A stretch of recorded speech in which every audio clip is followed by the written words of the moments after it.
Pohon yang besar.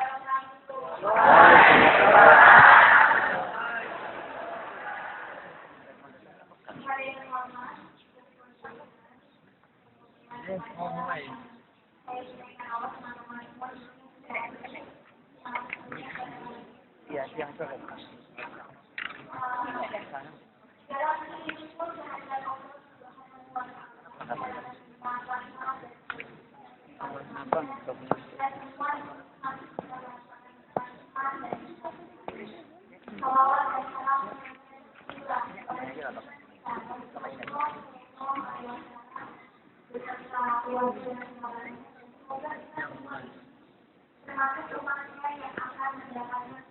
Di akhirat kelak, amin ya rabbal alamin.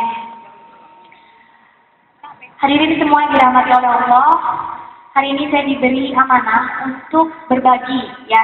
Jadi saya di depan sini posisinya bukan berarti saya lebih pandai, bukan berarti saya lebih sukses, bukan berarti saya lebih tahu daripada teman-teman semua di sini. Posisi saya depan di sini untuk berbagi pengalaman-pengalaman yang sudah saya jalankan, yang baik bisa diambil sama teman-teman, yang buruk jangan diulangi, ya. Karena apa? Karena kalau kita mencari ilmu kata Imam Syafi'i ada 6 syaratnya. Yang pertama harus dengan sungguh-sungguh, kemudian dengan semangat, kemudian harus ada biaya yang dikeluarkan, ada guru yang membimbing, disediakan waktu yang lama. Satu lagi saya lupa apa ya, Ustaz?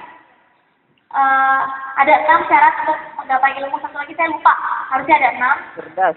Jadi mudah-mudahan teman-teman di sini bisa melakukan 6 syarat itu untuk menggapai ilmu, ya. Amin ya robbal alamin. Ya, jadi panitia meminta saya sharing bagaimana saya bisa membagi waktu antara pekerjaan saya sebagai asisten dosen, kemudian pekerjaan saya di luar bidang akademik saya. Jadi awal mulanya, ya, saya mungkin sama ya sama teman-teman yang lain dari kecil. Barangkali nanti ini sedikit promo. Sebenarnya cerita hidup saya itu lengkap, dan Ustadz Hakim ini adalah editor dari autobiografi saya yang judulnya Hujan Safir, yang insya Allah nih kalau teman-teman beli, sekarang belum ada di toko buku manapun karena penjualannya masih online.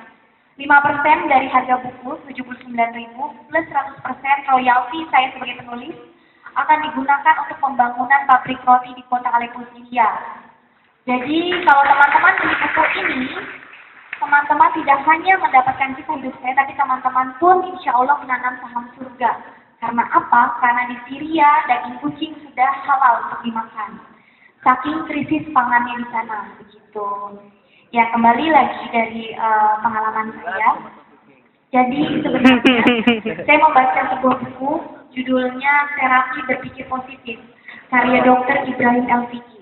Di sana dikatakan akal akan mendukung impian kita untuk menjadi kenyataan.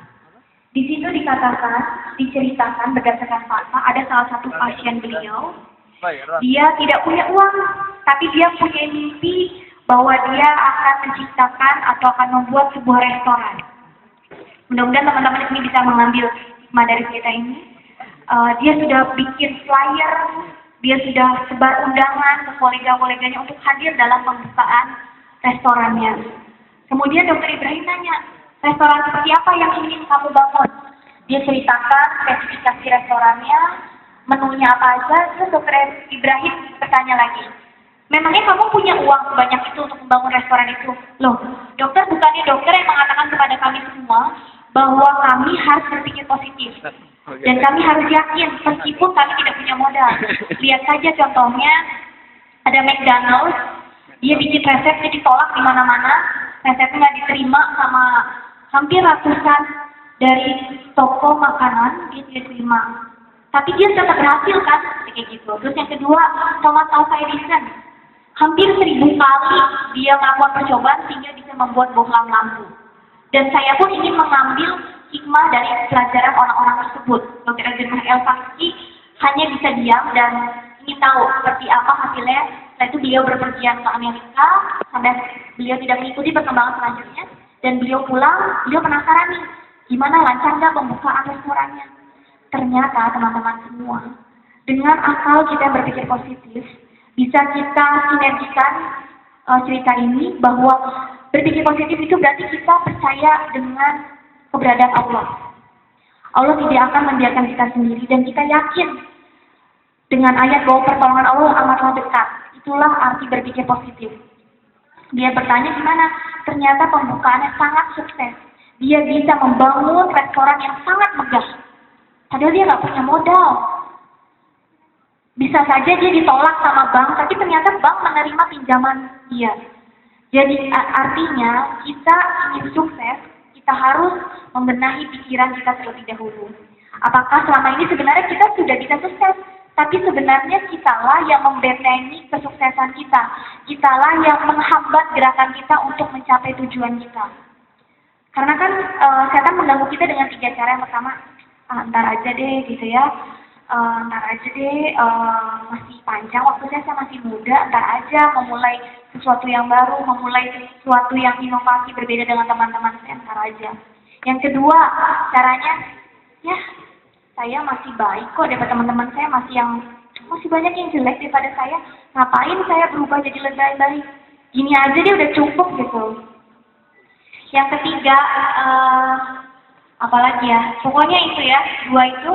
Sering banget kan kita merasakan sehari-hari, ntar aja deh, kita masih baik, masih banyak yang lebih jelek gitu. Itu sering banget kita merasakan itu dalam sehari-hari. Nah, itulah kita yang menghambat akal kita untuk mendukung impian kita. Jadi saya dulu, saking saya pengennya bisa lulus cum laude, saya selalu berpikir dan saya selalu, ya selain berpikir, saya juga berdoa dan berusaha bahwa saya harus bisa mendapatkan itu. Meskipun pada akhirnya IPK tidak mencapai target yang saya inginkan. Jadi saya inginkan 3,8, tapi saya dapatnya 3,57. Ya, mepet-mepet dikit lah ya. Mepet-mepet dikit. Saya pengennya 3,5 tahun, tapi karena kesibukan saya 4,5 tahun. Tapi saya tidak menyalahkan diri saya sendiri, kenapa saya nggak bisa mencapai goal saya.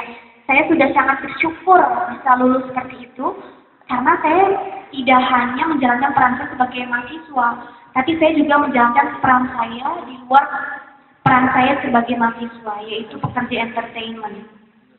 Saya sudah sangat bersyukur dengan waktu yang sempit saya bisa meraih apa yang saya cita-citakan.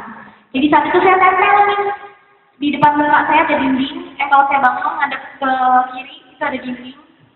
Saya tempel tulisan impian saya apa aja. Saya pengen berangkat umroh sama orang tua saya, kemudian saya ingin lulus cum laude, 3,8 IPK-nya, masa studi 3,5 tahun, saya tulis semuanya di situ. Jadi setiap bangun tidur saya, mimpi saya ini. Lihat aja tuh setiap hari sampai bosan gitu ya, setidaknya itu akan merasuk ya ke dalam pikiran kita, mungkin merasuk ke dalam darah kita gitu ya, yang akan terus memberikan semangat kepada kita kalau kita lupa, oh iya, masa saya harus melihat itu tanpa checklist terus setiap hari gitu ya, tetap kosong, nggak ada checklistnya mana saja yang sudah dicapai gitu. Alhamdulillah, tanpa saya sadari, barangkali karena terlalu sering sampai bosannya, hal-hal itulah yang mengikuti kegiatan saya sehari-hari, yang menyemangati kegiatan saya sehari-hari untuk saya bisa mencapai tulisan-tulisan yang sudah saya tulis.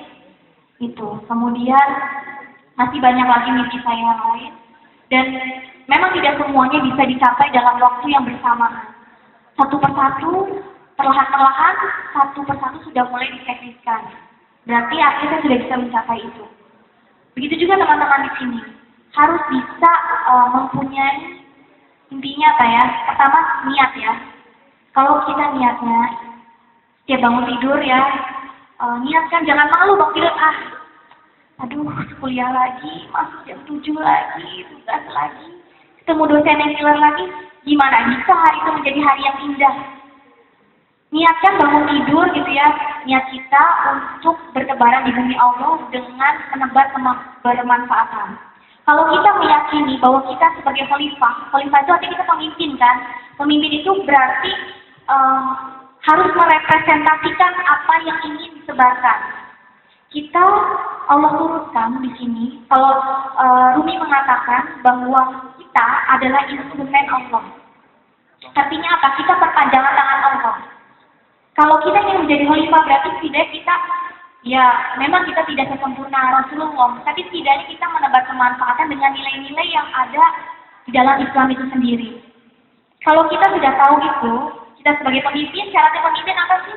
Dia bisa menambah kemanfaatan, keberadaannya diperlukan oleh sekelilingnya. Artinya kita membawa pengaruh. Kalau kita membawa pengaruh, artinya kita mewarnai lingkungan kita, bukan diwarnai, ya enggak? Ya. Jangan mau dong ada yang demo, ada yang tawuran, kita ikut-ikutan. Mau jadi follower, jangan mau. Rugi. Kita harus jadi pemimpin, jadi leader, bukan follower. Follower itu kayak ikut gitu ya. Kalau ikutnya baik sih ya bagus, tapi kalau ikutnya dalam keburukan, jangan rugi. Karena apa? Karena masa muda kalian tidak akan pernah terulang. Masa tua yang kalian dapatkan, itulah hasil dari masa sekarang yang kalian gunakan. Apa saja sudah dilakukan, waktunya digunakan untuk apa saja sudah diberikan, itulah yang menentukan masa depan kalian. Mau diisi dengan hal tidak berguna, mau diisi dengan malas-malasan, mau diisi dengan hal-hal yang buruk yang lainnya, terserah. Hidup adalah pilihan. Teman-teman berada di sini, barangkali itu pilihan teman-teman sebelumnya.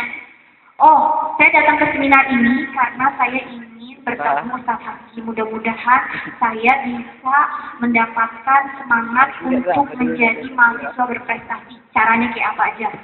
Itu pilihan kita juga. Makanya kita datang ke sini. Makanya kaki kita dimudahkan datang ke sini karena kita punya niat seperti itu. Bisa aja kan sebenarnya kalau kita malas, hari Minggu enakan di rumah nonton Doraemon mungkin, sarapan pagi di rumah atau nonton Shinchan gitu ya. Bisa aja gitu, pilihan semuanya. Begitu juga hidup kita adalah pilihan. Dalam hadis Ibnu Hibban, Allah berkata, aku tidak akan memberikan dua hal bersamaan, dua rasa aman terhadap dunia dan rasa aman terhadap akhirat bersamaan di hati seorang hambaku. Apabila dia merasa aman terhadap dunia, maka dia akan merasa takut. Tapi kalau dia merasa takut di dunia, maka di akhirat dia akan merasa aman. Artinya hidup ini pilihan. Kayak kamera nggak bisa fokus dua, kamera fokus satu. Begitu juga dalam hidup kita.